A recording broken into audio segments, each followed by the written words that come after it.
tão interessante, que é a multiparentalidade. E eu quero muito agradecer a disponibilidade da senhora, é uma honra imensa tê-la aqui, ainda que virtualmente, na nossa subseção de Campinas. Estava tudo já certo, combinado, passagem escolhida, né? E eu me lembro que logo no começo de março, quando nós estávamos numa das reuniões da comissão, que eu falei para o pessoal, não vamos desmarcar, porque eu acho que dá tempo das coisas voltarem. E agora estamos nessa expectativa de como é que vai ser, né? Mas enfim, não vão faltar oportunidades para recebê-la aqui na nossa sede e poder ouvi-la presencialmente. Prazer para mim, querida. Olá. Eu quero agradecer também as pessoas que estão nos assistindo, que têm nos acompanhado nesses encontros. A gente tem feito os encontros de forma semanal, então quero agradecer a todos que estão aqui, que vêm nos acompanhando sempre. Sem mais delongas, eu vou passar só 2 avisos rápidos. Serão conferidos certificados para a palestra de hoje, então o pessoal aqui da OAB de Campinas vai mandar aí no chat para vocês quais são as informações que precisam para que esses certificados sejam emitidos, tá bom? Teremos na semana que vem uma palestra com a professora Heloísa Helena Barbosa e o professor Oswaldo Peregrino Rodrigues, que vão tratar da tutela jurídica do idoso. Além disso, eu quero agradecer muito a diretoria da OAB de Campinas aqui, quero agradecer o pessoal da administração, as meninas, a Carol, a Miriam, a Andresa, a Bia, que é da diretoria, quero agradecer o pessoal da subseção da OAB de São Paulo, que está possibilitando a realização do evento hoje. E agora sim, sem mais delongas, eu passo a palavra para a nossa mediadora, Marcela, que vai trazer aqui algumas inquietações, algumas colocações para que a gente possa começar a nossa conversa. Doutora Ana Carla, mais uma vez, muito, muito obrigada mesmo. E, enfim, espero que tudo isso passe de forma mais breve possível, com muita saúde para a gente, e que a gente possa recebê-la aqui. É isso aí. Muito obrigada, doutora Mariana, por dar início, né, a mais esse nosso encontro, que eu tenho certeza, seguindo a linha dos demais que a gente tem feito, vai ser maravilhoso, muito construtivo, muito produtivo. Agradeço a todo o pessoal da comissão que tanto está aqui nos assistindo, como alguns que não estão, infelizmente, mas que nos ajudaram a divulgar, nos ajudaram a pensar todo esse evento, e também pela disponibilidade. Esperamos muito em breve tê-la aqui na nossa Casa da Advocacia, né?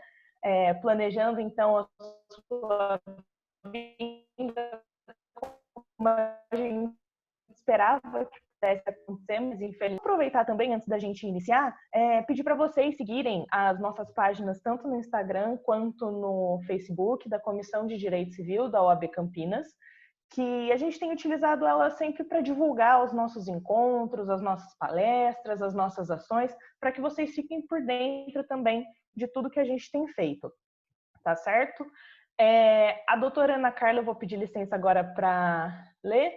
Ela é doutora e mestre em Direito pela Universidade Federal do Paraná e mestre em Direito Humano pela Universidade Internacional Andalucia, tutora em Direito da Universidade de Pisa, na Itália, professora na graduação, mestrado e doutorado de Direito da Universidade Federal do Paraná, vice-presidente da OABD Civil, diretora regional sul do IBDFAM, advogada militante em Curitiba e conselheira estadual da OAB Paraná.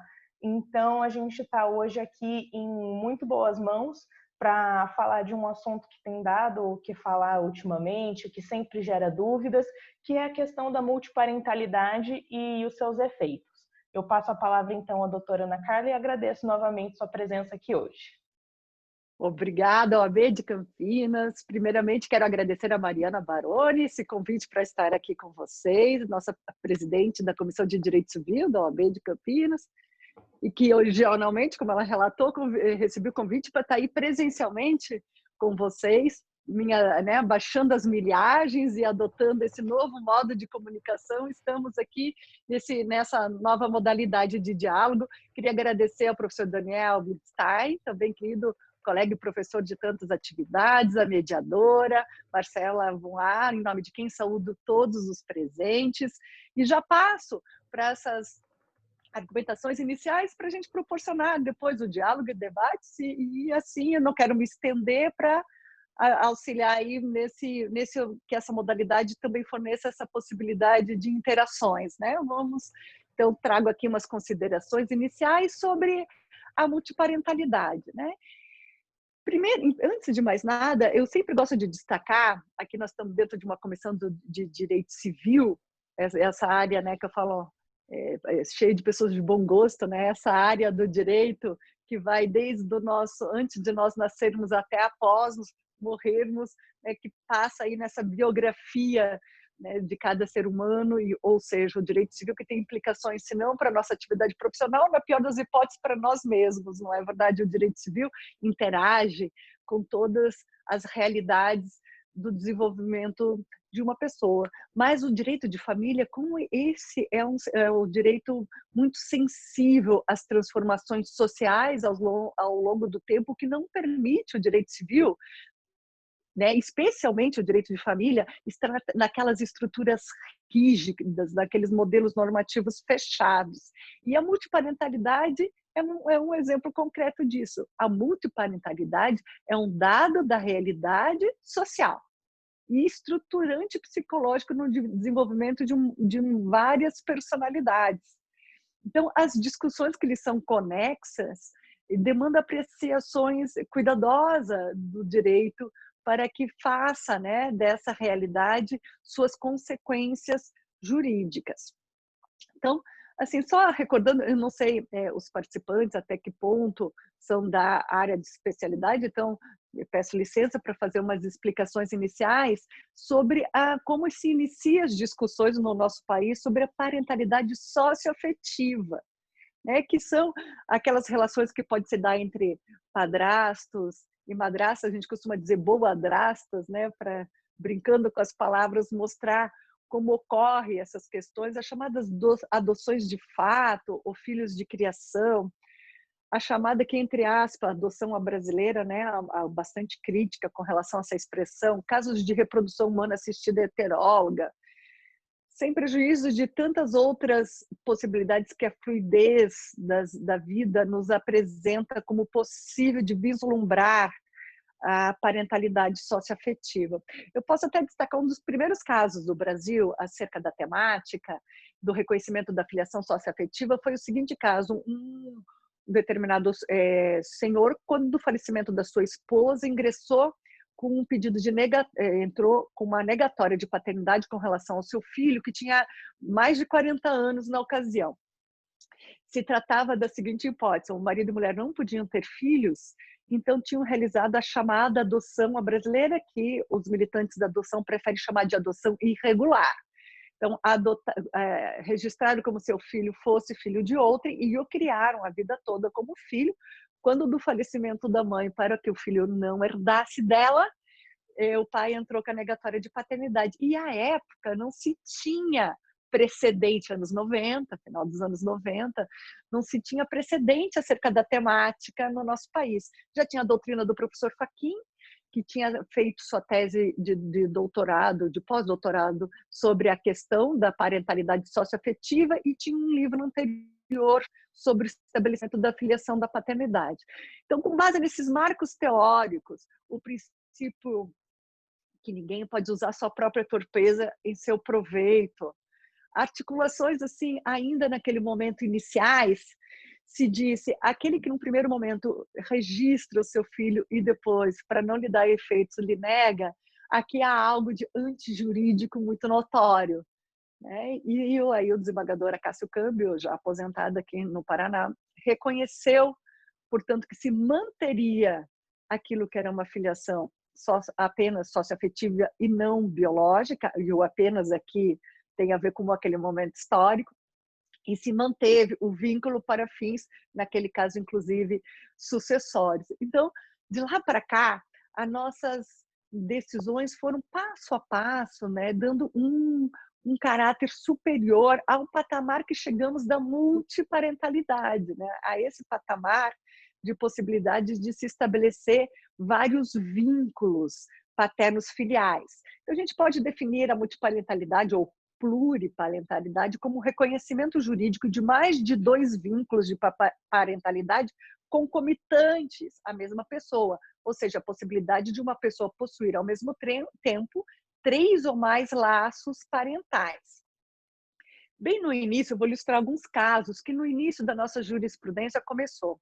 Era muito comum aquelas questões quando a criança era órfã ou só de pai ou só de mãe. Ela mantinha um dos genitores vivos, contudo o outro era falecido. Vamos só imaginar a hipótese de um pai falecido, uma mulher viúva criando seu filho. Casava novamente e aquele desejo da criança de ter reconhecido a sua realidade sociológica no seu registro, para fins de escola, para fins de nome, herança, proteção, plano de saúde, tantas questões. Então era comum a chamada adoção unilateral, ainda o é, né? Mesmo atualmente, a adoção desse novo marido da mãe, que a criança, portanto, perderia o vínculo com a família paterna do pai falecido e ganharia o vínculo com a família nova, digamos assim, né, do pai sócio-afetivo. Contudo, quando se iniciou a força da possibilidade da multiparentalidade, se começou decisões que falam se mantém o vínculo biológico, que é o histórico da verdade dessa criança, inclusive que arremete aos seus avós biológicos, e se acrescenta a verdade sua socioafetiva, por exemplo. Começaram decisões nesse sentido. Outras decisões que crianças estavam em guarda provisória durante o procedimento de adoção e, por um motivo ou outro, se voltava a ter vínculos com os pais biológicos e, portanto, se estabelecia um conflito entre quem seria o pai ou a mãe dessa criança, ou pais e mães, e às vezes por acordo ou por sentença se decretava a multiparentalidade.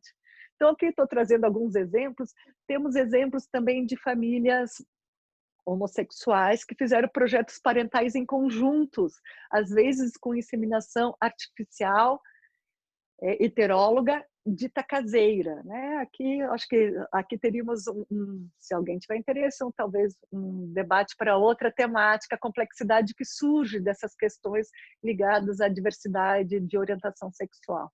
Aí começa-se, portanto, essa problemática e pouco a pouco, numa trajetória de mais de 10 anos de decisões que foram reconhecendo as questões da socioafetividade ao ponto de chegar à multiparentalidade, se nota que a questão do afeto se transforma, que é aquilo que eu falei, sociológico, psicológico, se converte no princípio da afetividade.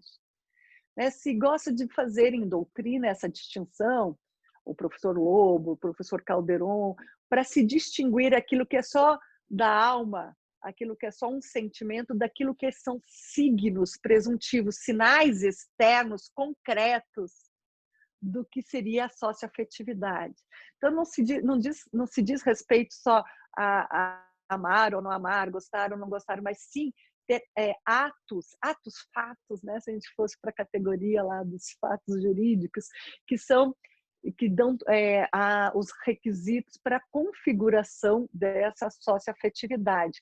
E que não é só na multiparentalidade, inclusive para efeitos negativos, né, como alienação parental, abandono afetivo, as questões que podem resultar da afetividade em famílias simultâneas. Temos um interessante livro da professora Luciana Brasileiro atualmente sobre essas questões, as uniões poliafetivas, entre tantas outras realidades que o princípio aí da afetividade pode produzir efeitos. Mas aqui na multiparentalidade, ele ganhou noções mais elastecidas, né? A gente se tensiona o direito das famílias de modo mais presente. Portanto, a previsão legal da temática, ela é muito reduzida frente o que se tornou a jurisprudência, né? Porque é o artigo 1596 do Código Civil que dispõe o parentesco é natural ou civil, conforme resulte de consanguinidade ou outra origem. A previsão legislativa é essa, nesse outra origem que tem abertura hermenêutica, e a grande conquista, na verdade, vem das decisões jurisprudenciais.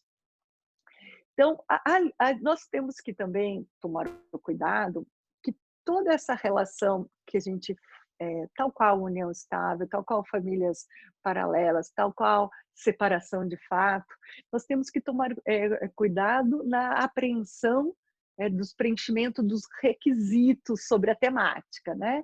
Então, deve haver uma forte relação de afetividade, né? O tempo é um fator do qual se apura alguns sinais de estar consolidado. Se não o tempo já conquistado, o projeto de parentalidade que queremos fazer, por exemplo, quando de uma reprodução humana. É necessário identificar, portanto, um tempo de convivência ou um projeto em comum dessa convivência para que se tenha, portanto, os requisitos daquilo que nós poderíamos dizer que é uma noção contemporânea da chamada posse de estado de filho, né? Que englobaria lá o nome, o Tractatus e a Fama, que eu acho que não é... Se alguém tiver interesse depois, a gente poderia aprofundar. Mas para fins assim didáticos, eu costumo dizer que nós tivemos 3 fases para a temática sobre esses dilemas entre filiação biológica e filiação socioafetiva, que muito nos interessa para discorrer sobre multiparentalidade. Num primeiro momento, em se julgava pela impossibilidade jurídica do pedido, não admitindo a socioafetividade, né? Era aquele momento do biologismo, aquele momento que eu falei, aquele líder em Paraná que começa a discutir a temática, era um momento de exacerbação de DNA, na verdade do sangue, do 99,99%, os valores do exame de DNA baixaram, né? Se popularizou o seu acesso. Tinha programas de TV que davam, né, o exame de DNA como a força daquela deslinde, daqueles casos que se trazia para a exploração midiática. Nós estávamos num momento de muito apego ao chamado biologismo. Depois nós passamos por uma segunda fase, que havia uma prevalência da socioafetividade sobre a formação biológica. Várias decisões diziam que, frente à verdade da vida ou do sangue, deveria prevalecer a verdade da vida, a verdade sociológica. E mais recentemente, nós estamos num momento de mais isonomia entre as verdades ditas biológica e socioafetiva, entre ambas as filiações. Portanto, nós estamos percebendo, por assim dizer, uma nova etapa das discussões do princípio da afetividade que desdobram nessa multiparentalidade. Eu usei essas 3 fases para fins didáticos. Por óbvio, em todos os momentos nós temos as transformações, não são lineares no direito, né? Não é do nada para o todo. São sempre dialéticas, entre avanços e retrocessos, complexas, mas nós poderíamos, assim, resumir. E como é sabido de todos, acredito, que gostam da temática, nós tivemos o recurso extraordinário 898-060, né, origem de Santa Catarina, que levou à repercussão geral da temática sobre a coexistência da filiação biológica e socioafetiva. E após os debates, né, que depois a gente pode falar, se tiver interesse, um pouco da origem do caso, mas no que se refere aos debates, a tese fixada pela maioria ficou assim redigida: a paternidade socioafetiva, declarada ou não, em registro, não impede o reconhecimento do vínculo de filiação concomitante, baseado na origem biológica, com efeitos jurídicos próprios. Aqui reside importante abertura hermenêutica para o reconhecimento da multiparentalidade. Se destaca uma gama enorme de discussões a partir dessa tese de repercussão geral. Algumas aqui eu gostaria de falar aqui com vocês. Nós estamos num modelo de sistema precedencialista.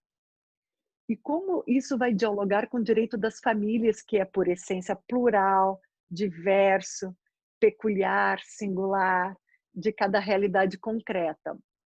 O novo Código de Processo Civil, né, nem é tão novo, né, o Código de Processo Civil de 2015 traz essas questões de repercussão geral e como funcionará a tese do precedente e do distinguish, e daquelas realidades que vão se distinguir do caso que estava na linha da ratio decidendi dessa decisão que traz, portanto, um novo patamar hermenêutico para o direito das famílias e para a multiparentalidade. E aí eu gostaria de chamar a atenção que o precedente ele não vincula tão somente exatamente pelo resultado da decisão, mas assim nas suas razões de decidir, na ratio decidendi. E para que se tenha realmente a segurança objetivo da repercussão geral, né, e a economia processual que disso pode surgir, se tem que utilizar para superar o precedente da boa técnica da distinção, de exercer a dialética no sentido de mostrar que aquela realidade concreta de outro caso não se está exatamente na linha daquilo que foi julgada em tese de repercussão geral. E aqui eu gostaria de ler o leading case que deu origem à tese de repercussão geral. A filha, em comento, ela tinha um pai registral que lhe criou e que também era socioafetivo e que estava disposto a continuar a sê-lo. Contudo, desempregado e impossibilitado de pagar alimentos, ela soube que tinha também um pai biológico. Então, ela entra e cai a investigação da paternidade com esse pai biológico, mesmo mantendo vínculo afetivo com esse pai. Ela pede a negação desse pai e o reconhecimento do seu pai biológico. E aí, algumas decisões favoráveis a elas, outras favoráveis ao pai. Nesses recursos, acho que não seria o caso de entrar em detalhes, que se chega à tese de repercussão geral, que julgou improcedente o recurso do pai, que não queria os efeitos para o pai biológico.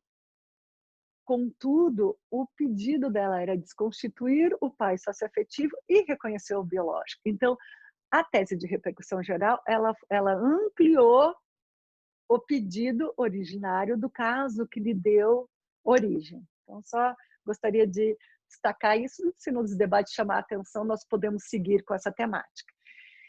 Então, nas razões de decidir desse precedente, ao meu ver, 2 pontos ficaram pacificados no sentido de conquista para as temáticas de direito das famílias. O primeiro reside da inexistência, a priori, de uma parentalidade principal e outra de segunda categoria. Não há hierarquia entre elas.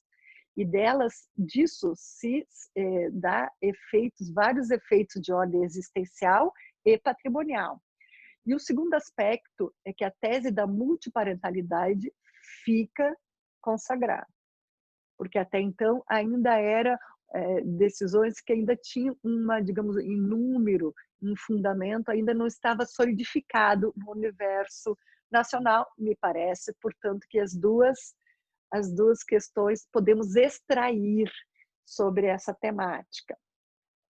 E esses efeitos nós já podemos verificar no ordenamento jurídico nacional, efeitos práticos dessa temática.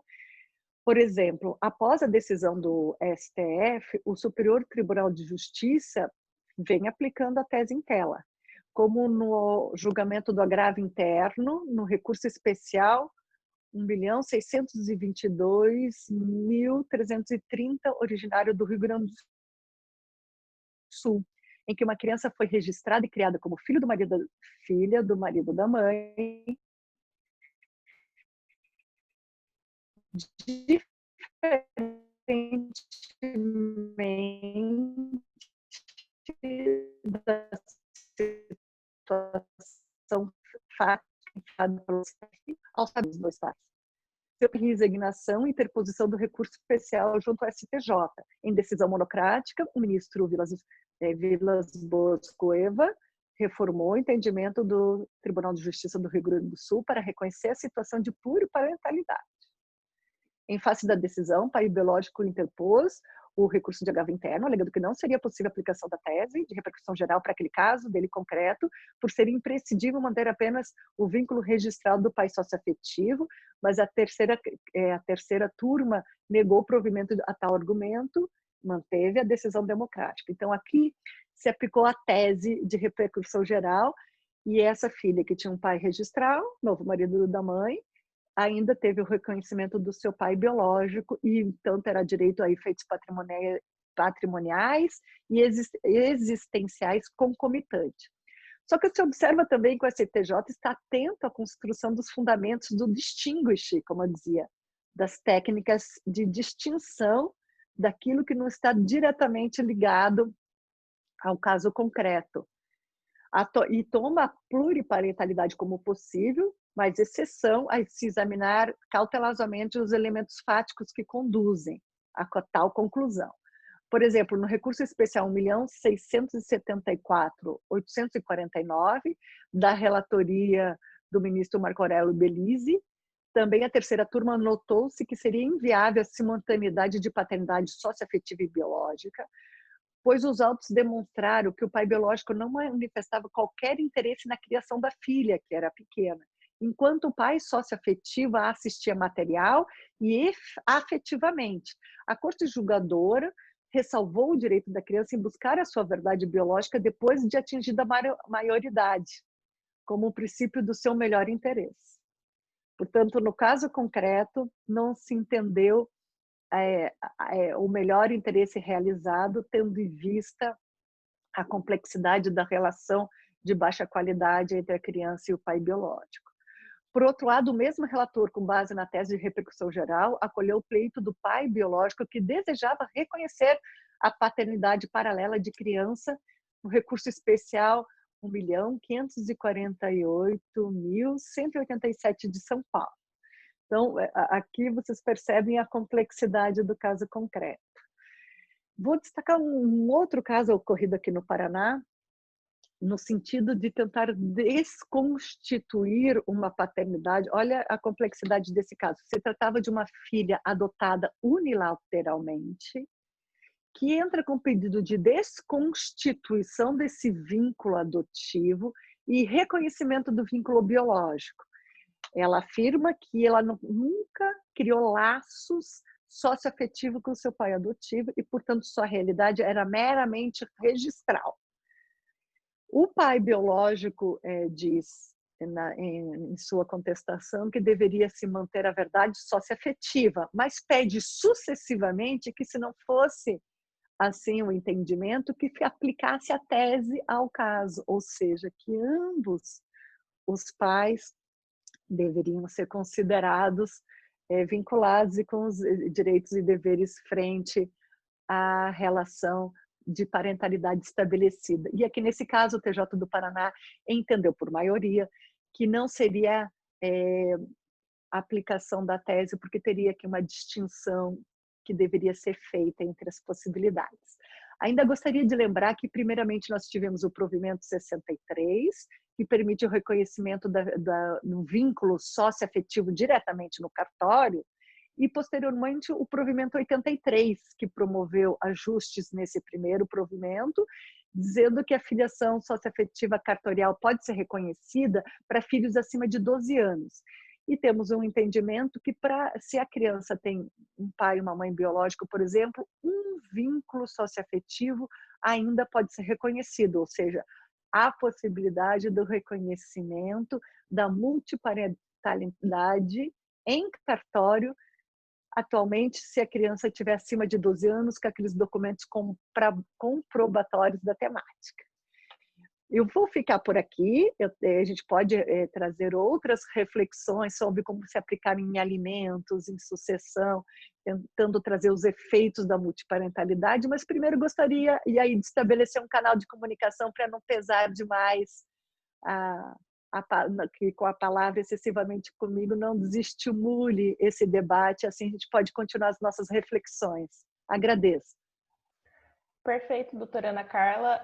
Muito obrigada pelas suas exposições iniciais. Eu só gostaria de aproveitar para fazer um agradecimento ao Dr. Daniel Blinkstein, nosso presidente aqui da OAB Campinas, que agora está aqui conosco, tendo o prazer de te ouvir. Dr. Cláudio também, secretário-geral adjunto aqui da OAB Campinas, sempre presente nos nossos eventos, sempre bastante ativo, sempre nos apoiando. Dr. Peter Pessuto também, que nos cumprimenta e nos honra sempre com a sua presença aqui nos nossos eventos. E ele é presidente e conselheiro regional dos Direitos e Prerrogativas da 5ª Região. Também gostaria de agradecer a doutora Fabiola Lobo e a doutora Gisele Groning. É isso? Eu espero ter falado... Groninga, queridas amigas, Groninga. Obrigada. Ter falado... Agradeço o prestígio. Nós quem agradecemos aqui a sua presença. Marcela, posso dar uma palavrinha rápida, Daniel? Claro, presidente, por favor. Desculpa, antes da gente prosseguir no debate, sem atrapalhar, mas para agradecer a Ana Carla pela honrosa presença aqui virtual na nossa subseção. Ficamos muito felizes aí com esse evento, agradecer a toda a Comissão de Direito Civil, a Mariana Baroni, a presidente, a Marcela, todos os membros. E, enfim, nós temos aqui ilustres presenças também te assistindo, viu? O Cássio Namur também está aqui, além desses já mencionados, e além de outros queridos amigos. E agradecer, viu, Ana Carla, pela disponibilidade, pela possibilidade de dividir conosco o seu conhecimento que é tão vasto. A subseção de Campinas, os 13.000 inscritos aqui na nossa subseção agradecem a honra de tê-la aqui no evento da nossa subseção. Muito obrigado. Prazer. Viu? Obrigado, Daniel. Um prazer. Imagina, obrigado a vocês. Obrigado, viu, Marcela? Obrigado, Mariana e toda a equipe. Eu que agradeço, presidente. Muito obrigada pelo prestígio de sempre. Obrigada, presidente. Aproveitando aqui, já abrindo para as perguntas, então, o Paulo Haddad fez um questionamento no chat. Paulo, você gostaria de ligar o seu microfone para falar ou prefere que eu leia aqui, enfim? Enquanto você responde, doutora Ana Carla, eu gostaria de parabenizá-la pela exposição novamente e fazer assim um questionamento que chegou até mim quando estava divulgando esse encontro, que seriam os reflexos da multiparentalidade nas sucessões. Porque, assim, bendita a criança que teria mais de um pai, mais de uma mãe, que a gente entende que teria também mais direitos. Como tem sido esse reconhecimento na parte das sucessões? Se a senhora puder falar um pouquinho, eu agradeço. Com o maior prazer. E aqui aproveito para agradecer, queridas Fabíola Albuquerque, Gisele Groninga, parceiros de tanto diálogo, do Cássio Namur, um prazer. E todos os demais aqui que estão nos acompanhando. Com relação à sucessão, sempre tem esse sentimento, né? Já escutei várias vezes, mas um filho da multiparentalidade terá mais de 2 heranças, 3 heranças, por exemplo? Sim, filho. Igualdade, né? Nós não podemos regredir nesse patamar. Alguns diriam, mas isso não é um privilégio? Você sabe que eu acho muito curioso que nós temos quase 30% das famílias brasileiras famílias monoparentais. Uhum. Temos um número em torno de 20 a 25% de filhos que só tem a mãe reconhecida na certidão de nascimento. É um mar de crianças que só tem a monoparentalidade e, portanto, só herdaria de um. E eu não vi a mesma indignação, mas esse só vai herdar de um, e o multiparental pode herdar de 3 e 4, etc. Então, fazendo essa observação principal, me parece que sim, teria direito hereditário. Obviamente que não é fácil de aplicar, eu posso aqui trazer algumas complexidades, como vai ser difícil fazer o sistema se operacionalizar para a sucessão, mas do mesmo modo que um filho pode ter o privilégio de herdar de mais, vamos imaginar, de 3 pais, também esse filho, se pré-morresse, deixaria sua herança para 3 genitores, que teriam que parti-las. E aí nós temos as linhas, né? Linha paterna e linha materna sucessória, que se diz que é metade para cada linha quando não tem descendentes, quando não concorre, ou concorrendo com a esposa, ou quando, né, não tem descendentes. E, portanto, se nós fôssemos imaginar, por exemplo, 2 pais e uma mãe, te diria que 50% ficaria para linhas paternas e só 50% para a linha materna. Não me parece que essa deva ser a solução, e sim dividir, neste caso, nesse exemplo singelo, em 3 partes. Contudo, nós sabemos que o direito sucessório ele é menos aberto a essa hermenêutica que é construída, e sim mais normas de ordem pública. Então, certamente, as questões sucessórias vão gerar um tensionamento a mais no direito sucessório, mas eu acredito que sim. E assim a orientação do STJ, aquele filho que mesmo que já herdou do seu pai socioafetivo, quando reconhecida a sua verdade biológica, acaba que também tem esses efeitos jurídicos. Isso já temos bastante decisões no STJ. Perfeito, muito obrigada. Eu vou aproveitar aqui para ler a pergunta do Paulo, que ele falou que está com problema, não sabe usar muito bem o Zoom, então não tem problema, a gente lê daqui mesmo. Quanto à questão da sucessão, Paulo, eu acredito que já está respondido. Caso você tenha mais algum questionamento, por favor, não deixe de escrever. Mas o outro ponto levantado por ele foi: doutora Ana, boa noite. No caso da multiparentalidade, pode-se requerer alimentos? Pode-se requerer alimentos? Como seria feito?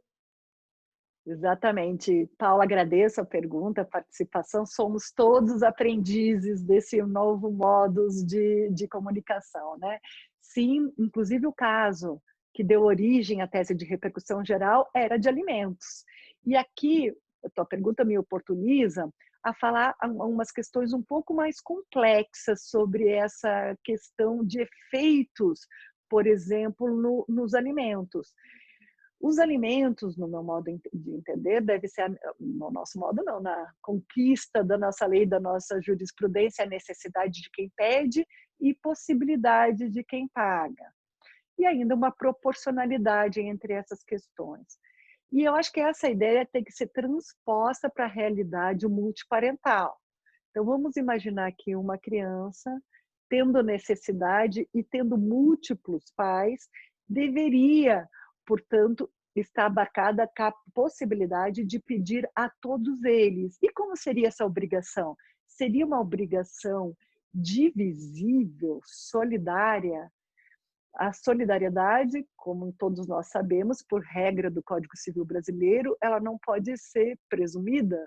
A solidariedade tem que estar disposta. Eu acredito que aqui a obrigação é sucessiva, a obrigação ela se pode firmar entre mais de um pai, ela se dará de modo que cada possibilidade de cada um dos pais tem que ser verificada à luz da necessidade dessa criança. Então, nós, obviamente, estamos afastando o enriquecimento ilícito, não estamos falando de alimentos que somem pegue a despesa da criança e tenha 2 pagadores das exatas despesas dessa criança, 2 ou mais. Nós estamos tratando de uma hipótese que se tem que tratar o alimento como direito fundamental. Várias famílias brasileiras ficam em termos de insegurança alimentar pelo valor que se recebe de alimentos, né, daquele pagador, porque não atende nem às suas necessidades essenciais. Então, eu acredito que sim, que nós temos os alimentos como uma possibilidade, sempre lembrando que pode ser um filho pedido para mais de um pai, ou pais e avós pedindo para os seus filhos e netos, né? Então, aquilo que fala, mas seria de novo um privilégio, não são ônus e bônus, e eu acredito que é possível, sim, esse pedido. Eu sou daquelas que acredita que aqui seria uma escolha daquele que necessita do alimento. Quando iniciar seu pedido de alimentos, se pediria, digamos, vamos imaginar, só para facilitar a hipótese, que se tenha um pai socioafetivo e um pai biológico, e talvez ambos registrais, só para facilitar a hipótese. Vamos imaginar que já se sabe de antemão que que tem condições socioeconômicas para fazer frente àqueles alimentos. Eu acredito que a criança poderia perfeitamente representada pela mãe, aqui é só o exemplo para traduzir a realidade mais comum, se poderia fazer esse pedido de alimentos e esse devedor de alimentos, num primeiro momento, está obrigado, desde que dentro da sua possibilidade, aos valores completos. Aí ele poderia fazer um chamamento ao processo. Eu acredito que aqui nós temos uma realidade de litisconsórcio facultativo.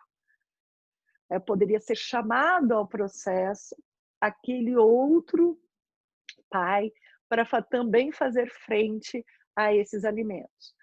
Aqui dei um exemplo. Agora vamos imaginar que essa mesma criança imagine, já saiba que não é suficiente não tão somente a renda de um e tão somente a renda do outro, que é necessário desde o início pleitear para ambos os pais para fazer frente à manutenção dessa criança. Novamente, dentro da necessidade de quem pede e na proporcionalidade da renda de cada um desses pais, aqui nesse caso já se iniciaria no polo passivo com ambos os genitores. Me parece que também é uma outra possibilidade que se apresenta. Eu poderia avançar mais nesse assunto dos alimentos me toca especialmente, mas contudo eu vou oportunizar ainda o diálogo e qualquer coisa podemos voltar um pouco mais ainda nessa temática. Perfeito, doutora Ana Carla, muito obrigada. Nós temos uma pergunta aqui da Gisele com o iPhone. Gisele, eu te convido a abrir o microfone, a falar conosco, se não pode deixar aqui, eu leio aqui, só me avisa por gentileza. Mas está convidada a abrir seu microfone, sim.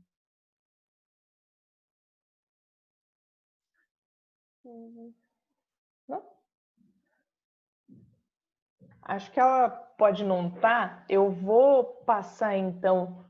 Espera só um segundinho. Ah, tá. Agora ela não consegue, então eu vou ler a pergunta dela, tudo bem? Aqui. Ela perguntou sobre a possibilidade do reconhecimento da multiparentalidade em cartório, se a senhora vê essa possibilidade. E eu já peço licença para ingressar um pouquinho mais a fundo também. Existindo essa possibilidade, o pai biológico teria que ser concorde com esse reconhecimento ou não? Bastaria o pai socioafetivo ou a mãe socioafetiva, enfim, aparecer no cartório para pleitear esse reconhecimento?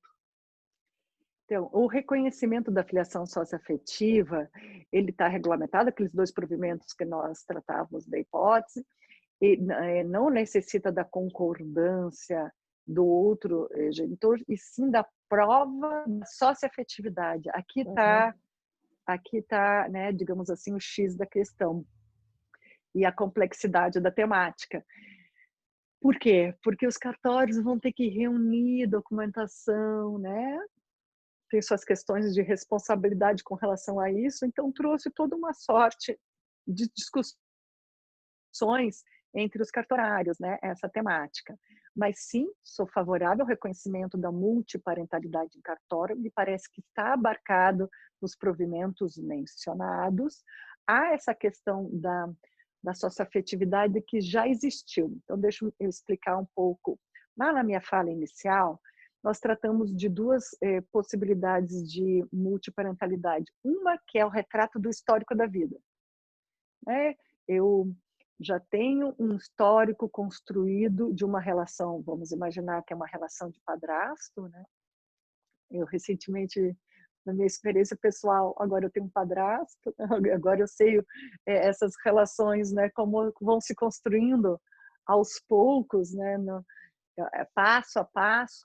Se nós temos uma relação de padrasto que se torna a figura realmente do pai, né, que passa essa figura estruturante e possui direitos e deveres tais, essa realidade pode ser reconhecida em cartório com esses elementos comprobatórios que ao longo dessa vida esse filho em desenvolvimento é portador. E aí não se trata de uma autorização ou não do pai biológico, mas sim de uma comprovação dessa realidade vivida. Agora vamos imaginar aquelas multiparentalidades que podem ser de perspectiva, de projeto de vida. E aqui, aqueles exemplos polêmicos que são as possibilidades da reprodução humana heteróloga, não artificial, mas sim dita caseira, que se encontra com uma certa frequência numa realidade de orientação homossexual. Vamos imaginar um casal homossexual masculino com um casal homossexual feminino querendo fazer reprodução humana e usando métodos caseiros ou mesmo métodos artificiais, fazem esse projeto de vida a quatro, de ter essa parentalidade. Então, aqui nós não temos uma realidade socioafetiva já existente. Nós teremos, se for artificial, o provimento para como reconhecer a reprodução humana artificial. Agora, quando ela não é artificial, quando ela é caseira, se cria uma necessidade ainda de não ser cartorária e sim ser judicializada, porque nós não temos, dentro dos provimentos, algo para essa realidade concreta. Eu acho que eu fui até além da pergunta, mas, enfim, complexizei um pouco a temática. Marcelo, Perfeito. eu Pode vou falar, Mari. cortar rapidamente, porque a Cláudia Camargo tinha mandado uma mensagem para mim e pediu que eu fizesse a pergunta, que ela também não tem como falar. Ela perguntou o seguinte: uma criança órfã de mãe, que a avó paterna pede o DNA e fica comprovado que o pai que a registrou não é o pai biológico. As perguntas delas são: essa criança pode ser ouvida uma vez que a avó quer retirá-la desse pai? O registro poderia ser anulado por isso? E se é necessário que a avó indique o suposto pai biológico, nesse caso? O caso é complexo, mas Muitas bem do jeitinho que a gente variáveis. gosta. Bastante polêmico. Daqueles eu falo para prevenir Alzheimer, né? Daqueles que a gente tem que desenhar, né? Mas a primeira pergunta que eu faria é se esse pai registral é um pai que também convive com a criança. Né? E se eventualmente o pai biológico é viável, será buscado, assim, porque vamos imaginar do ponto de vista do melhor interesse da criança. Um pai, ainda que tão somente registral, pode ser que é quem tem o plano de saúde, quem paga alimentos, etc. Pode ser que o melhor interesse não é talvez só afetivo, mas poderia ser né, num horizonte de possibilidades muito grande. Vamos nos colocar no lugar de um magistrado. Deve ser desassossegador se romper um vínculo sem se colocar nenhum outro vínculo nessa temática. E a avó representando a criança, teríamos que verificar se a avó poderia ser representante dessa criança e a que título, né? É ela a que está com a guarda socioafetiva, ela faz um papel, né, socioafetivo da criança, ela que tem a guarda principal. Então, assim, o caso, acredito que teria que ter vários elementos, mas talvez soluções como essa são aquelas que me fazem pensar que, uma vez iniciada pela avó a tentativa de construir o vínculo biológico, essa criança que deve passar, sim, por um estudo social acerca da sua realidade, conforme a sua idade, conforme a sua capacidade de expressão, não é decidir sobre seu destino, é relatar a sua realidade, tentando aí nós verificarmos a sua estrutura do que é da figura paterna e materna, onde estaria localizada, né? Se ela tem a percepção dessas questões e, portanto, sim, ela deveria participar do processo, né? Então, não ter autodeterminação só a partir de uma idade, mas pelo menos participar e a sua realidade ser maquiada. Mas aí eu me pergunto se poderia ter chamamentos ao processo de quem seria, né, o outro pai biológico, ser indicado e tudo mais.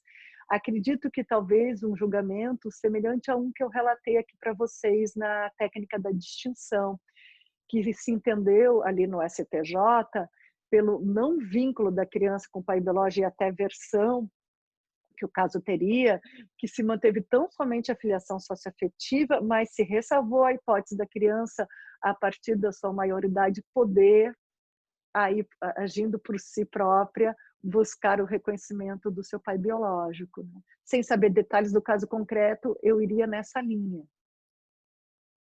Mas muito interessante o caso, agradeço. Perfeito, muito obrigada. Dr. Cássio agora também fez um questionamento. O senhor gostaria de abrir o microfone para expor?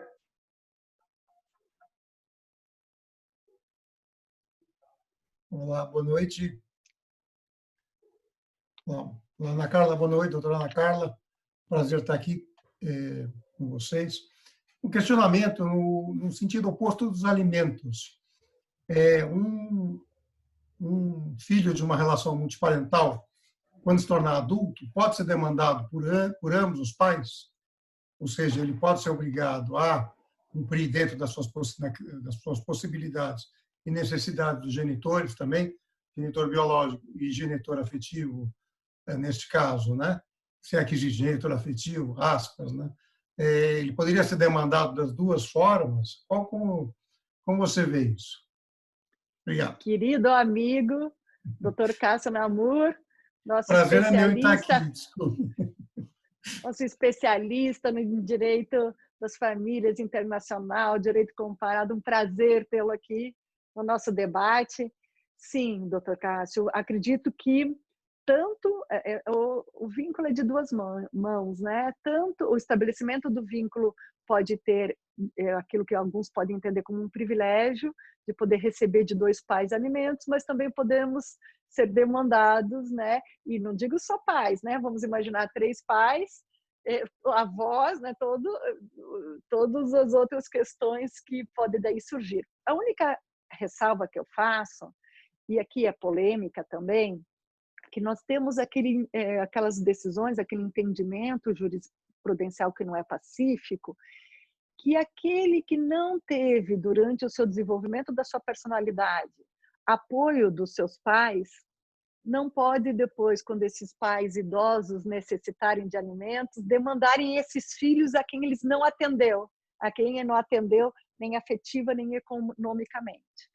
Então, nós temos, não né, são, como estou dizendo aqui, polêmica, há quem entenda como a Tânia da Silva Pereira, que mesmo em caso de filho que não teve essa proteção afetiva e econômica, ainda assim a solidariedade deve se manter, desde que esse filho possa depois atender seus pais idosos e necessitados. Mas há uma forte tendência jurisprudencial no sentido de dizer que aquele que não foi acolhido, atendido, também não poderá depois ser demandado. Por que eu trago essa hipótese? Porque em muitos casos de multiparentalidade, a pessoa tem o seu vínculo biológico e reconhece a sua verdade socioafetiva, por exemplo, no novo marido da mãe. Contudo, algo doído da sua vida de se desvincular do seu pai, é uma presença, ausência que não é completamente... A pessoa nem tem força de negar completamente essa paternidade, mas também vive nessa ausência-presença, né? Nesse baixo grau de qualidade de convivência. E, portanto, tem provido toda a sua vida, suas necessidades afetivas para aquele que é o socioafetivo, e se mantém multiparental com o biológico, a quem nunca teve assistência nenhuma, mas, digamos assim, em nome da honra do sangue, para também não negar a sua verdade completa. E aqui nós talvez teríamos essa complexidade, doutor Cássio. Não sei se essa é a tua opinião também.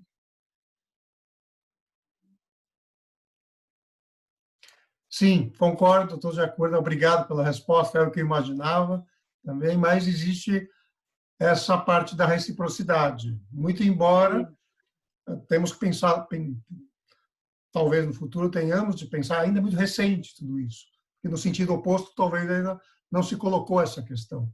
Mas eu acho que talvez tenhamos que pensar nisso, e mais ainda, talvez ainda na questão de vulnerabilidade. Muito embora essas pessoas não tenham sido atendidas, se os pais no futuro forem extremamente vulneráveis, eu tenho dúvidas se a jurisprudência não mudará de posição também. Ou seja, não outorgará os direitos de alimentos a esses pais que não consideraram seus filhos, não mantiveram, mesmo tendo condições ou por outras questões, enfim, no futuro. Eu acho que assim, a gente... Também é a mesma dúvida que eu tenho. Há dúvidas, eu tenho essas dúvidas. Eu também, mas agradeço muitíssimo. Sim. Em caso de hipervulneráveis, acredito que deve prevalecer os alimentos. Eu acho que os alimentos têm conotação fundamental. Eu sou da tese que, em caso de hipervulnerabilidade, acredito que sou em prol dos alimentos. Em prol dos alimentos. Perfeito. Muito obrigado, Ana Carla. É um prazer ouvir. Prazer. Só queria aproveitar aqui, novamente, o comentário da doutora Gisele, que acabou emendando no assunto, para a gente não perder um pouquinho o fio. Eu peço licença aos outros dois perguntadores também que estavam na fila, só para emendar, que o questionamento foi justamente se caberia a tese do abandono afetivo com relação ao genitor biológico, quando o filho recebeu o alimento afetivo, do pai socioafetivo, não do pai biológico. São hipóteses distintas, né? Realidades distintas. A questão do abandono material e afetivo tem que ser averiguado enquanto tal, né? E aí, se é do interesse do filho, dessa desconstituição desse vínculo, há de se ter pedido específico nesse sentido. Nós temos pedidos, inclusive, retirada só de sobrenome, mas se mantém o vínculo para fins de eventuais direitos, mas se retira o sobrenome porque era um peso para... Tem um caso muito curioso, que toda vez que se falava o sobrenome paterno na chamada, a criança chorava, tinha dificuldades na sua relação social, porque simbolizava aquele abandono, aquele nível de agressão, de violência que se teve naquele ambiente familiar. E aí o pedido, por exemplo, foi só de retirada de sobrenome, não é? Mas se chega ao ponto de se ter um abandono afetivo por completo nessa tese, aí tem que ver o interesse de quem demanda, né? E se avaliar se fecha os requisitos para essa temática. Do ponto de vista da eficácia da tese do abandono afetivo, quando reconhecida, há um valor de indenização, né, do chamado dano moral que dali surgia, que, né, pode ser num determinado momento para algumas pessoas a significância de um segundo dano moral, ou como que a sua dor é reconhecida no sistema judiciário, né? Nós temos que usar essas ações com a delicadeza e o cuidado que elas pedem, né? E no que se refere a alimentos, me parece que, por mais que você não tenha esse reconhecimento socioafetivo, é direito, derivado da tese de repercussão geral, você pedir tão somente para fins de não abandono econômico, né? De prover eventualmente o seu sustento, né? É uma questão de escolha e preenchimento de requisito, uma escolha da demanda e preenchimento dos requisitos. Perfeito, muito obrigada. Agora eu passo a palavra à doutora Maici, que também é membro da nossa comissão aqui na OAB Campinas, sempre muito participativa. Maici, o microfone é seu. Boa noite a todos. Obrigada, Marcela. Muito obrigada, professora, pelas suas colocações, sempre muito instigantes, a todos que acompanham. Esse tema é realmente bem interessante, bem instigante, e eu fiquei na cabeça, professora, quando a senhora disse assim da questão da posse de estado de filho, falando assim os critérios que a gente poderia aprofundar mais, né, quando fosse discutir, enfim.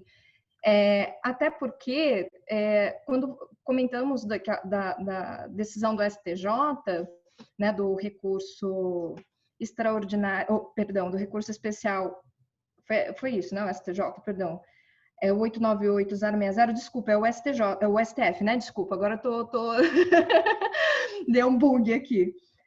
Mas a posse de Estado, naquele caso, foi esquisito mesmo, porque a menina não queria manter a paternidade biológica, né? Pelo que entendi, ela queria ou melhor, ela queria o reconhecimento da paternidade biológica e não da socioafetiva, é isso? É isso. Claro, né? Mas sabe, doutora, desculpe lhe interromper, mas às vezes é a tradução que o advogado fez da realidade concreta dela, né? Sim. Me parece que ela teve uma demanda. Eu estou precisando de alimentos, parece que inclusive tinha acabado de passar no vestibular e era para fazer faculdade, ela já era uma jovem. Só naquele momento soube que teria esse pai biológico. Ela tinha uma necessidade premente e específica. Sim. E eu, às vezes, fico me perguntando se não foi a tradução do advogado, né, da temática. E até desculpando um pouco mais, desculpando, né, não tem nada a desculpar, mas entendendo até a posição do advogado, talvez fosse o que no momento ele entendeu como sendo mais provável de se conseguir, considerando que nós não tínhamos, né, essa aceitação tão mais tranquila a respeito da multiparentalidade. E às vezes nós utilizamos o pedido sucessivo e enfraquece a nossa tese principal, né? Exatamente. Porque talvez poderia ter sido um pedido sucessivo, alternativo, Sim. Mas enfim. Sim, são as dificuldades da advocacia também, né? Assim, de como conciliar essas questões. E eu me questiono, assim, primeiro que eu vejo na doutrina, às vezes, algumas críticas a respeito das chamadas ações argentárias, né? Que seriam aquelas só buscando algum benefício patrimonial. E uma preocupação da doutrina com relação a isso, e alguns doutrinadores até tentando fazer uma limitação a respeito do reconhecimento do vínculo socioafetivo, utilizando-se dos critérios da posse de Estado, né? A semelhança ali de uma forma análoga, né? Então, usando a posse de Estado de filho, os critérios da posse de Estado de filho. E aí eu me questiono assim, primeiro, a pergunta sendo mais objetiva, assim, existe vínculo biológico de filiação que possa não gerar o parentesco? Né? Eu acho que é essa a questão. E se existe, quando isso acontece, né? Nesse caso, pode também ocorrer alguns efeitos do parentesco e não todos os efeitos do parentesco, enfim. Então, essa é a minha questão, assim, será que esse vínculo biológico ele vai gerar sempre parentesco e sempre vai gerar todos os efeitos do parentesco, né? E se não, quem que vai decidir quais são os efeitos, né? Que vão surgir? É isso. Obrigada. A pergunta é excelente. Você teve um momentinho que ficou frisada aqui comigo. Eu fiquei um pedaço sem lhe escutar, mas acredito que compreendi a tua questão. Realmente é uma questão dramática, né? Nós sabemos que nos debates dessa tese de repercussão geral, em alguns momentos trataram de forma próxima, talvez excessivamente, duas realidades que são distintas, né? A busca da verdade biológica com os efeitos, né, de um vínculo de parentalidade que deve produzir todos os seus efeitos jurídicos. Então, agradeço a pergunta que me oportuniza fazer essa distinção. Uma questão seria lá do direito de personalidade, todos nós poderíamos buscar, né, a ação de reconhecimento da ascendência genética, né? Não estamos estabelecendo vínculo de parentalidades, né? Vamos imaginar filhos adotivos ou filhos de reprodução humana assistida que têm o desejo, a intenção, por variados motivos, de saber a sua verdade biológica. Uhum. E aí teria que ter esse reconhecimento, essa busca desse reconhecimento autorizado. Então, as mães, né, da Praça de Março, da Argentina, dos filhos da ditadura, mesmo a ditadura aqui no nosso país não teve tanta repercussão, mas recentemente foi lançado um livro aqui no Brasil também sobre essa questão da verdade biológica ou não, dessas crianças que foram retiradas dos seus pais, essas discussões que podem ter uma questão própria. Então, filho de reprodução humana heteróloga, filho adotivo, filhos que querem saber. Eu atuei num caso complexo que um cliente meu se descobriu que aquele que ele achava que era seu pai e sua mãe, né, um deles era seu irmão, e na verdade quem ele achava que era avô, que era o pai, toda essa realidade que lhe ofendeu profundamente. Ele não queria mexer, mas ele queria a certeza dessa, eu tenho direito à minha verdade sempre ocultada, mesclada, complexizada, né? Então, e o que fazer com ela depois, né? E como arrumar essa complexidade? Sim, eu acredito que muitas vezes a realidade biológica ela pode ter uma finalidade de personalidade outra, que não o estabelecimento de vínculo de filiação para as consequências naturais dessas questões. Então, eu acredito que, em certa parte, eu respondi a tua demanda e eu gostaria de falar de uma outra realidade social que é pouquíssimo tratada, porque ela é indigesta no nosso país, que são as crianças que são filhas de incesto. São crianças cujo o pai e avô são a mesma pessoa. Como a sua verdade documental, biológica, poderia ser um estigma. Então, por vezes, deixar um documento que não seja uma agressão, mas que um inteiro teor no cartório fique presente para fins sucessórios, para fins de direito de alimentos e eventualmente qualquer outro, mas que não seja essa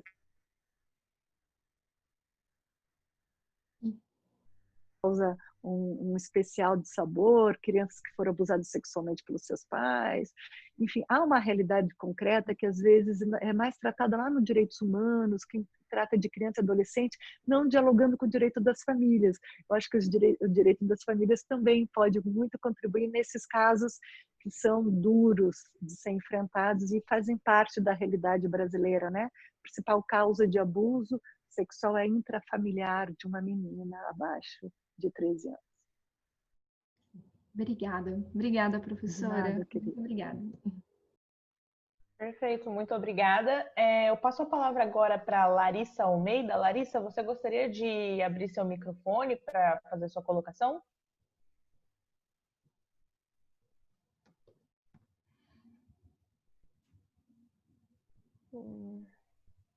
Acho que não. Bom, não abriu ainda. Então, eu vou tomar a liberdade de ler.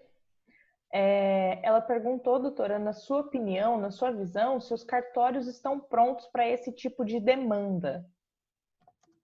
Acredito que não, mas eles estão muito interessados em dialogar e se capacitar, né? Nós temos vários eventos que eles têm participado, eles promovem eventos nos convidando, né? Vários de nós, o Cristiano Cassetari, o Caldeirão tem dialogado muito com eles, que também são autores dessa temática. Tantos de nós estamos nesse esforço, né? De dialogar acerca da temática. Se questiona um pouco se poderia resoluções, provimentos, ter esse caráter que está tendo atualmente no nosso país, né?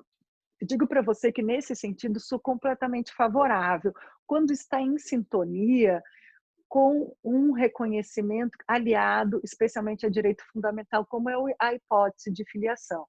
Se trata de um reconhecimento pelo nosso Tribunal Constitucional de uma tese, e a partir daí, pelo princípio do não retrocesso social e da eficácia do desdobramento a partir de um reconhecimento, atos menores, administrativos, decisões devem seguir aquilo que está incoerente com o texto constitucional e uma decisão do nosso Supremo. Então, eu sou daquelas que acredito que ainda, obviamente, que demanda um esforço, uma compreensão, mas que está dentro de uma linha de reconhecimento de direitos fundamentais nessa linha de eficácia horizontal que ele precisa a ter essa capilaridade. Então, eu sou favorável à temática, ainda que acredito que sim, terá que ter capacitação, como várias outras temáticas nós já enfrentamos, né? Basta a gente recordar aí da questão da mudança de nome e gênero de pessoa trans, as questões relativas a casamento entre pessoas do mesmo sexo e todas outras questões que o trabalho do cartorário no Brasil esteve aliado com as transformações sociais polêmicas relacionadas ao direito das famílias. Perfeito, muito obrigada. Eu passo agora a palavra à doutora Mariana, nossa presidente, que tem 2 perguntas emendadas. O microfone é seu. Obrigada, Marcela. Doutora Ana Carla, a minha primeira dúvida seria com relação à questão registral dessa dupla paternidade ou maternidade. Como é que ficaria se o filho já possuir um registro de nascimento? Qual seria o nome, né? No caso, o sobrenome que ele adotaria com essa paternidade socioafetiva. E ainda, já aproveitando aqui para depois ouvir a senhora falar de forma completa, como é que ficaria a questão da guarda nesses casos de multiparentalidade? Se a senhora puder falar um pouquinho sobre isso, eu agradeceria. Com muito prazer, agradeço a pergunta também, nos auxilia aí, né, avançando nas complexidades, né? Estamos aqui para isso. No que se refere ao registro, em primeiro lugar, não acredito que só exista multiparentalidade a partir do registro. Eu sou favorável que, pelo princípio da socioafetividade, é um ato-fato que pode ser reconhecido independentemente da sua formalização, inclusive numa interpretação atenta da tese de repercussão geral, se chegaria também à mesma conclusão. Portanto, podemos ter a socioafetividade, mesmo sem registro, mesmo sem alteração de nomes, mas presente aqueles requisitos bem instruídos, surtir efeitos jurídicos dessa temática. Mas podemos também haver um pedido para a alteração do registro dessa criança, que poderá ter 2 pais e uma mãe no seu certidão de nascimento, né, que todas as consequências que isso pode surgir. Com relação ao sobrenome, pelo princípio da isonomia, se escolheria qual vem na frente, qual está no meio. Inclusive, essa minha posição nessas questões de gênero também, que às vezes dá algum debate, né, sobre sobrenome de filhos entre homens e mulheres. Também acredito que aqui temos que ter uma isonomia, qual estaria na frente, atrás, se ficaria todos, se um não fica, se abrevia, se só adota sobrenome de um ou só de outro.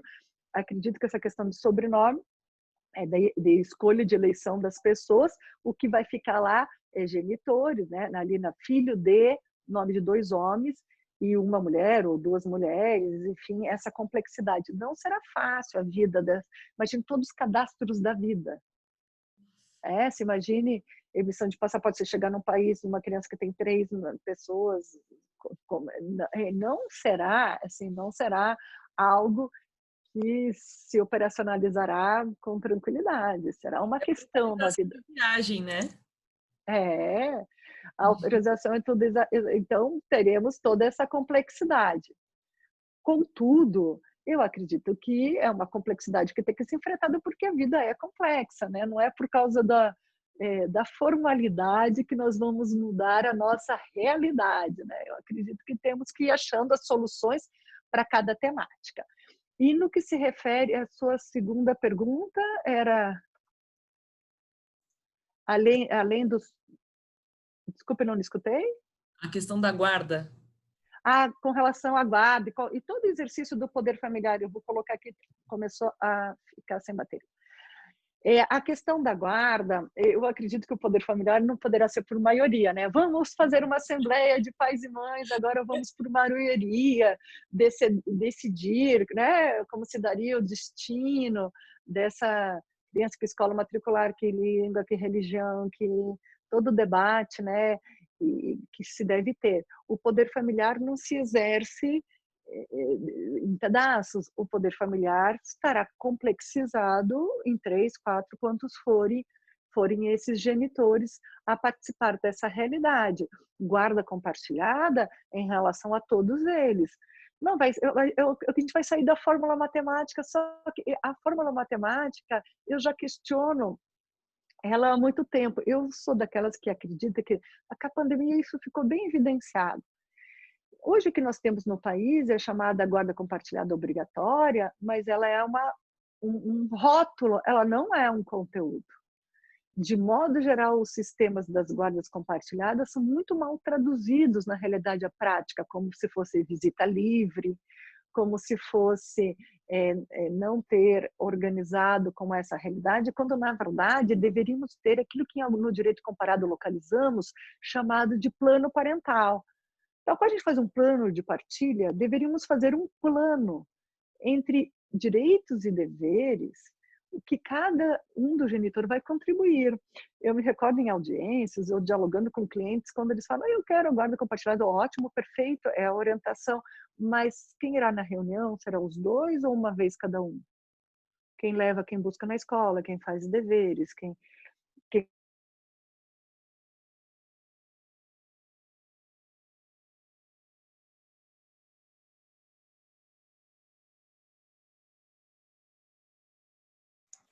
Travou, será que acabou a Eu estou vendo perfeitamente. Vocês estão me escutando? Minha bateria está perfeita. Agora sim.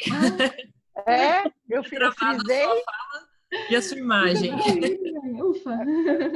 Eu já estou aqui conectada, foi a internet. Então tudo bem.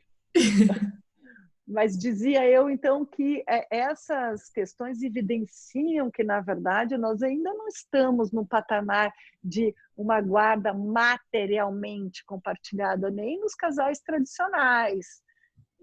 Né? Nós estamos aqui, temos muito ainda que trabalhar para aquilo que é uma fórmula, e eu sou favorável a ela se torne ainda mais realizada. Inclusive, eu escuto de clientes, alunas, professora, mas se a guarda fosse compartilhada durante a sociedade conjugal, eu não teria me divorciado. É que o compartilhamento de cuidados não está tão presente na nossa realidade. A família multiparental acrescentará um plus a mais, né? Como compartilhar entre realidades de 3, 4 pessoas esse convívio, mas me parece que não é a multiparentalidade o problema do exercício de uma guarda compartilhada. Ela está mesmo no comprometimento. E aí eu percebo nitidamente, eu tenho dialogado com juízes, promotores, que os juristas que participam, né, numa advocacia pela paz, né, numa cultura colaboradora, né, numa cultura de mediação, ou mesmo num espaço de diálogo mais respeitador e tudo mais, como às vezes a pergunta ou a sugestão numa audiência, mas qual será a tua contribuição com a educação? Mas qual será a tua contribuição? É um chamamento, né? Ou os cursos de parentalidades promovidos com o apoio do CNJ, para se perceber que pais, às vezes, têm baixas práticas parentais, pais, mães, né? E como isso seria importante, se acusa muito de alienação parental. Eu fiz um artigo com uma psicóloga, Paula Gomide, e nesse diálogo interdisciplinar, produzimos uma realidade, ela tem um questionário, onde que mostra que muitas vezes nós localizamos uma alienação parental leve, mas também no outro polo, um pai com baixas práticas parentais. Então, realmente, fala mal, ataca a condição do pai, coloca talvez falsas memórias, mas por outro lado há muita baixa prática parental, desconhecimento da realidade do filho, não participação no seu cotidiano, Então, quando se melhora, né, quando se equilibra esses polos de abuso de poder, por assim dizer, muito se contribui para o direito das famílias e na realidade multiparental deve ser algo semelhante. Muito obrigada. Já vou aproveitar aqui e fazer a última pergunta, acho que nós temos, depois a Marcela vai verificar isso para a gente. A Cláudia, de novo, pediu para que a senhora falasse sobre o reconhecimento socioafetivo pós-mortem. Ótimo, agradeço a possibilidade. Como a gente traçou até aqui, nós temos assim, essas duas grandes frentes da realidade socioafetiva, ou um histórico de vida que existiu e ainda não foi formalizado, ou um projeto de vida, né? Esse histórico de vida pode resultar nesse reconhecimento pós-mortem, ou seja, durante a vida, o vínculo se dando, nunca se formalizou essa realidade que sempre existiu, e quando da morte, para vários fins, inclusive existenciais, mas outros, como patrimoniais, se pode, naquele momento da morte, se buscar. Se tratará do mesmo modo todo o elemento de prova e terá que se presumir qual era a vontade, qual era o vínculo com aquele que faleceu pelos sinais exteriores da realidade concreta existida. Então, aqui que estaria a peculiaridade. Tenho que te dizer que há muito tempo as decisões nacionais fazem isso, porque elas estendiam o conceito de adoção pós-morte. O conceito de adoção pós-morte era aquela adoção iniciada, mas que não tinha findado, porque durante o procedimento da adoção, o adotante falecia. Contudo, a jurisprudência nacional elastecia para casos que não se tinha nem iniciado a adoção. Para dar efeito, na verdade, era um modo que se localizava na legislação para fazer um reconhecimento de filiação socioafetiva pós-mortem, né? porque era uma época que a filiação socioafetiva ainda não estava tão conquistada, se utilizava a adoção pós-mortem para essas questões. Ela é possível, ela terá só essa complexidade da localização das provas quando não se tem a intenção viva, né, das pessoas. E aqui eu aproveito que se fala do reconhecimento da socioafetividade pós-mortem para também dizer da questão da tentativa da desconstituição da filiação socioafetiva, que aqui nós temos mais forte presente. Então, aquele que reconheceu, por exemplo, registrou um filho que não era seu, ia sempre quis se conduzir desse modo, por vezes, quando falecido, seus outros filhos biológicos tentam desconstituir essa paternidade, historicamente, né, na nossa jurisprudência, para não abarcar o reconhecimento daquele filho, né, que foi criado.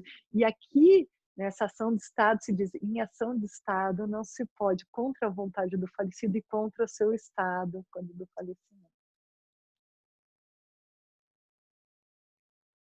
Perfeito, muito obrigada.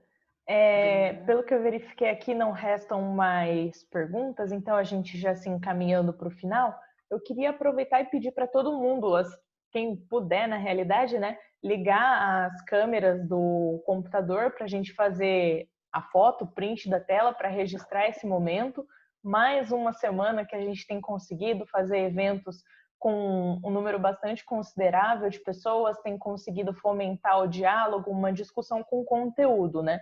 Que essa é a principal missão da nossa comissão, encabeçada pela doutora Mariana, e gostaria de agradecer a presença de todos, e inclusive agora, para finalizar, passo a palavra para a doutora Mariana, enquanto todo mundo vai ligando as câmeras aí. Doutora Ana Carla, que delícia ouvi-la, a sua clareza e exatidão na fala e a sua tranquilidade para explicar esse assunto tão complexo, me dá vontade de ficar aqui a noite inteira ouvindo a senhora falando. Muito obrigada mais uma vez por por ter disponibilizado o seu tempo para estar conosco. Quero agradecer a presença de todos aqui mais uma vez. Enfim, é uma alegria tremenda. Muito obrigada. Depois nós vamos preenchendo aqui. Eu vou pedir para a doutora me mandar o acórdão que a senhora mencionou, para que a gente possa com prazer. Nas nossas redes sociais e continuarmos esse diálogo, né? Que é tão importante. Vamos lá. Lembrar o pessoal também de seguir as nossas páginas no Facebook e no Instagram, que além dos nossos eventos, a gente vai tentar postar sempre alguma informação, algum material que o convidado passe para a gente também transmite para todo mundo. Fica aqui o convite. Vamos lá, vou agora fazer aqui a nossa foto, hein? Todo mundo preparado? Sim! Prontinho, pessoal. Muito obrigada, viu? Obrigada. Doutora Ana Carla, muito obrigada mais uma vez. Uma ótima noite para todos. Saúde e aqueles que puderem, continuem em casa. Com certeza. Agradeço a oportunidade. Um abraço. Doutor Peter, obrigada. Tchau, tchau, pessoal. Muito obrigada pela presença de todos. Até mais.